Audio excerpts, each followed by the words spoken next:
The End of Dragons specialization for Revenant is the Vindicator, and the beta is out now. People can test it out. And let me emphasize that this is a beta, so things are going to probably change between now and the actual release.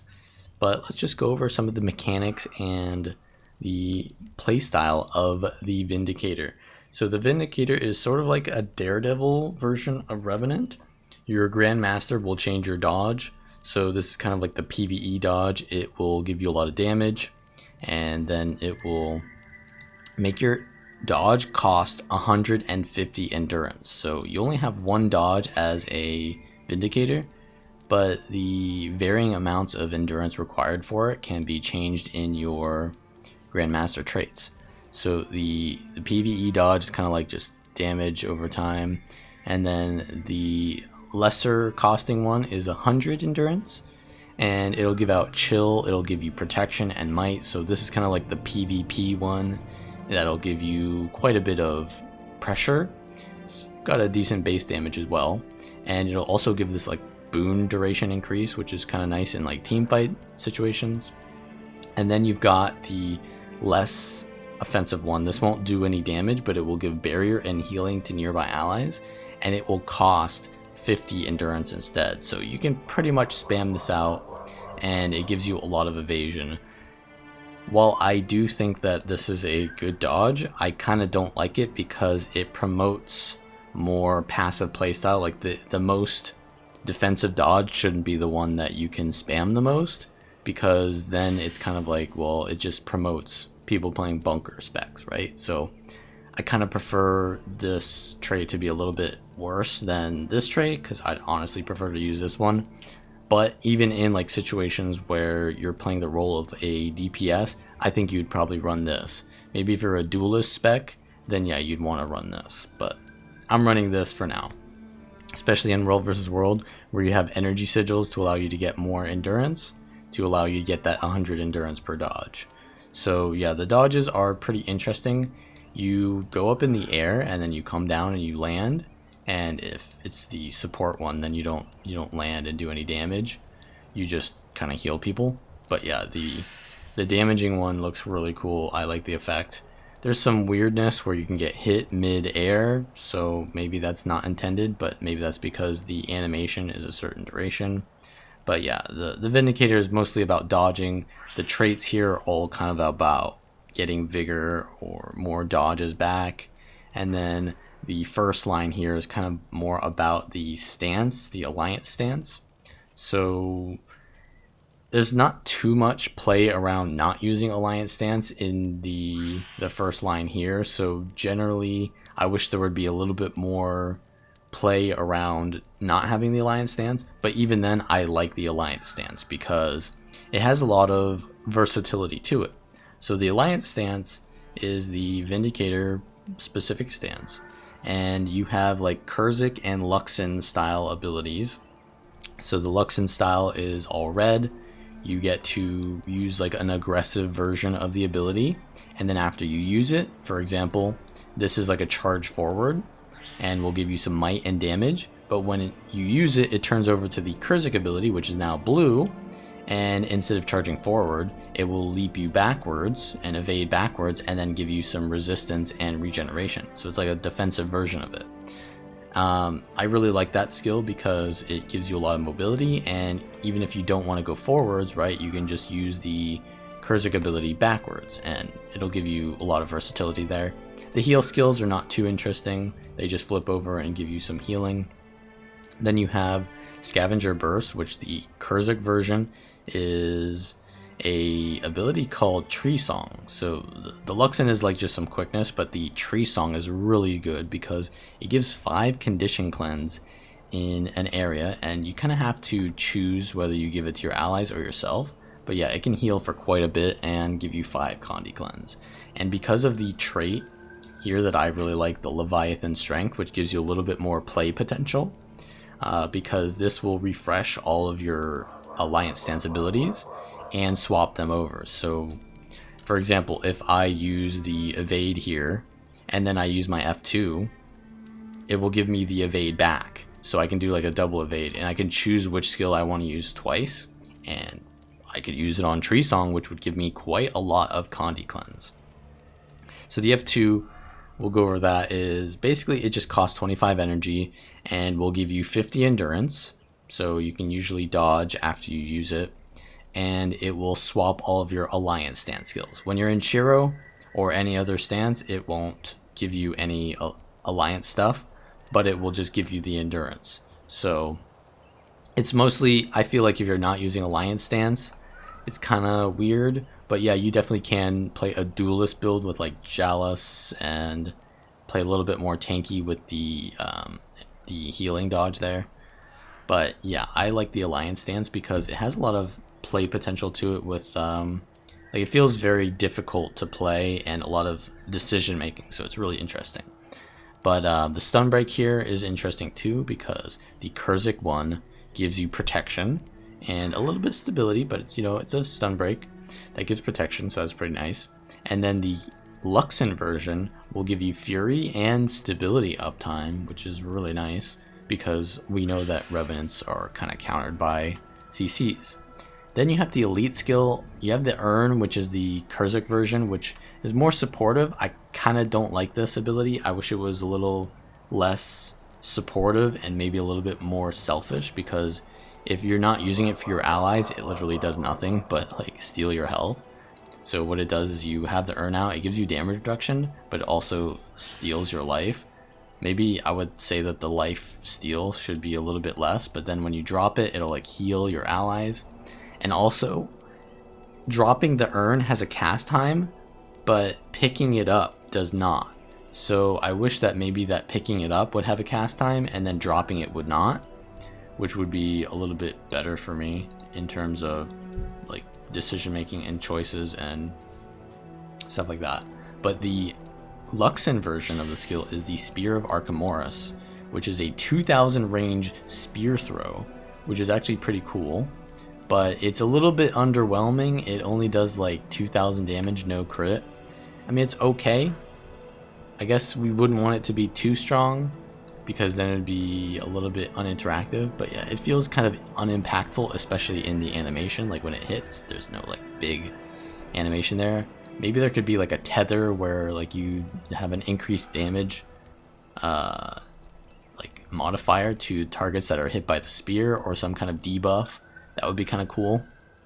But yeah, as it is, the elite skills in the alliance stance are pretty underwhelming. So yeah, that's pretty much the alliance stance. Then there's the greatsword. So the greatsword is really nice too, because usually you have, right, like when you're playing a DPS playstyle, you want to run sword, but then you have staff for defense, and generally that kind of playstyle is go in, go do damage, then back out and use staff when you're waiting for your cooldowns.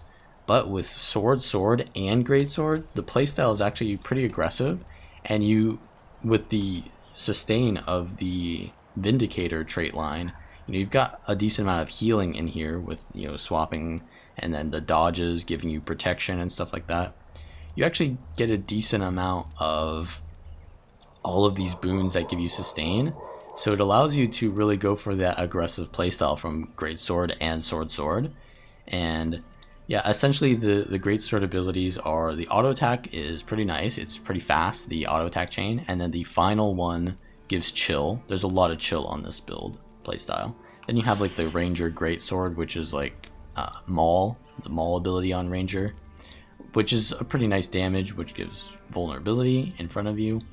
And then you have the 3 skill, which can be used for mobility, which is really nice, but it also has this really good animation to it where it homes in and then does a really fast attack, and it does like a sweep around you. Really good ability. It feels way better than the Greatsword 5 on the Warrior, where it's like you rush in and then there's a slow attack afterwards. So yeah, I really like the Phantom's Onslaught. Then the 4th skill is actually a block. It's a 2-second block. It's pretty okay. The block on the staff is kind of better because it also blinds, and then you also have an evade on staff, so staff is definitely more defensive, but I feel like you don't really need it. So the 5 skill is Eternity's Requiem, Eternity's Requiem is essentially just like a meteor shower, kind of like RNG, throwing like meteors around you. It does a lot of damage potentially, but it's not very reliable. So yeah, it's a pretty good damaging weapon, but what I really like is the use of it with the brutality trait. So brutality is essentially giving you quickness, which removes stability, but also it allows you to kind of do like these bursts where you go through your all your greatsword weapons, and then you swap, and then you do all of your sword weapon sets, and it allows you to do quite a bit of burst by using both of those weapon sets. And you can also get quickness from the Shiro stance or from scavenger burst. So a lot of times I like to do the scavenger burst into the sword burst, and then from there, when my quickness starts running out, I'll swap to the greatsword and then do all the greatsword abilities. And yeah, it does a lot of damage. So it's a really fun playstyle for me. And yeah, I've been really enjoying it. And you can also fit in like in the middle of your rotation, you can do like a dodge, and that will actually do damage. So you can do something like this into this chill, and then maybe dodge here. And you've got more chill, so the chill uptime is really high in this build. But yeah, that's pretty much it. I mean, the other option I think for this specialization is a support Vindicator, and with that you'd be using the Ventari stance. But the issue I think with that, even though you have a lot of support potential on this build, it's mostly through healing, and the dodge is really good at supporting your allies. But I think that at a baseline core rev from the Ventari stance and the salvation trait line, there's not enough quality of life to the support playstyle on Revenant, because when you're a support, usually like you're a Tempest or a Guardian, right? Every time a Tempest or a Guardian heals someone, one of their allies, they also heal themselves. As a Revenant, you have to choose between healing them or healing you unless you're on top of them. And in that case, you're taking more damage than a Guardian or an Elementalist would anyways. So it's really, I think that just like the core mechanic of Ventari isn't that conducive to like small scale support. Whereas in World v World, where you've got supplemental support, it could be good for sure. I think with the Alliance stance is really good, but it makes you choose between yourself and your allies. Maybe in like raids, it could be really good where you don't have too much pressure on yourself. But I feel in small scale PvP, it doesn't work out as a support. So I don't think it'll beat Tempest or Guardian out as a support playstyle. But the Bruiser playstyle that I was showing just now, I do feel is very good. And the Alliance stance I thought was also pretty useful in like team fight scenarios. So I feel like the playstyle is a Bruiser. And let me just show the build that I was using real quick. So in World versus World, I was using durability runes with half Marauders, half Zerker gear. On the sword and sword, I was using Leeching Hydromancy for the most damage I can get, and then Energy Cleansing on the great sword. So sort of like a quadra swap kind of play style where you would get 4 of your swap sigils. And then PvP, I was trying this out as well. I used Marauder and Holbrack, but you could honestly use Zerker Divinity if you wanted. I just was not too comfortable with the Alliance stance, so I went a little tankier. And then I went Exposure Battle and Energy Cleansing on the sigils there. So that's kind of the build here. I took Notoriety. Actually, did I take Notoriety? I thought I was taking Thrill of Combat. There's a little bit of bugginess with the traits in the beta. Yeah, I was taking Thrill of Combat, pretty sure, and Brutality, and then Aggressive Agility. So another thing that was really cool was that the dodge on Vindicator is actually different than normal dodges. Like obviously it is, but when you're immobilized, you can still dodge. Now you can't move while you're immobilized, but you can still dodge, and that means that, I mean, you cannot dodge while you're CC'd, but you can dodge while you're immobilized. And usually when you're immobilized, you're in danger a lot of times. So that's quite a bit of quality of life to the survivability.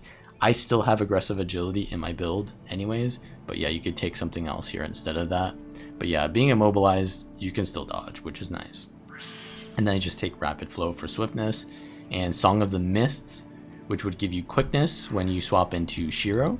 And then when you swap into the Alliance stance, it would just give you endurance, which is kind of nice because you want to be dodging a lot. And the 100 endurance that I was using with this trait is probably a little bit more demanding on your endurance. But yeah, that's pretty much what I went for. And then yeah, vigor uptime is really nice because yeah, this trait just gives you a lot of dodges. So yeah, that is pretty much the build. And I will show you guys some gameplay of the beta. So enjoy, and I will see you guys next time.